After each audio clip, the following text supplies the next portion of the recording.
আজকে যে বার্তা দাদা আমাদেরকে দিলেন, সেটা আমরা একদম সবাই মিলে নিশ্চয়ই পালন করব। কারণ আমরা সবাই, আবারও বলছি, দাদা যেটা বলেছেন, আমরা দলের জন্য আছি, আমরা দলকে জেতাবই এবং 2026-এ আবার তৃণমূল আসবে, এই লক্ষ্যের দিকে তাকিয়ে আমরা কিন্তু এগিয়ে যাব, আমরা কাজ করব। এবং আমি এটাই চাইবো যেটা দাদা আবার বললেন, এবং আমি আমার তরফ থেকে বিধায়ককে বলবো এবং তথা আমার সমস্ত কাউন্সিলররা যারা রয়েছেন সবাইকে বলবো, প্লিজ দলীয় যত কর্ম হবে সবাই যেন আমরা একসাথে কাজ করি, প্রত্যেককে যেন ইনফর্ম করা হয় কখন কোথায় কি কর্মসূচি, এবং সেটা যেন সবাইকে জানানো হয় এবং সবাই মিলিতভাবে সেখানে কাজে আসে। যদি কেউ না আসতে পারলো সেটা আলাদা কথা, কিন্তু এই কমপ্লেনটা যেন আমাদের কাছে না আসে যে আমাদেরকে জানানো হয়নি, এটা যেন না হয়।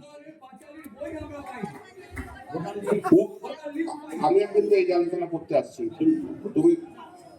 তুমি যদি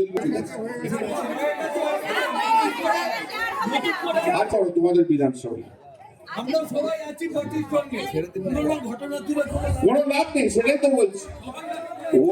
হোয়াটসঅ্যাপে একটা হোয়াটসঅ্যাপ গ্রুপ করো, কাউকে বল, সেই হোয়াটসঅ্যাপ গ্রুপে এমপি এমএলএ জেলার যত যা ইম্পর্টেন্ট লোক আছে সেই হোয়াটসঅ্যাপ গ্রুপ করে দাও, তাতে মেসেজ দিয়ে দাও, তাহলে তো হয়ে যাবে, হয়ে গেল।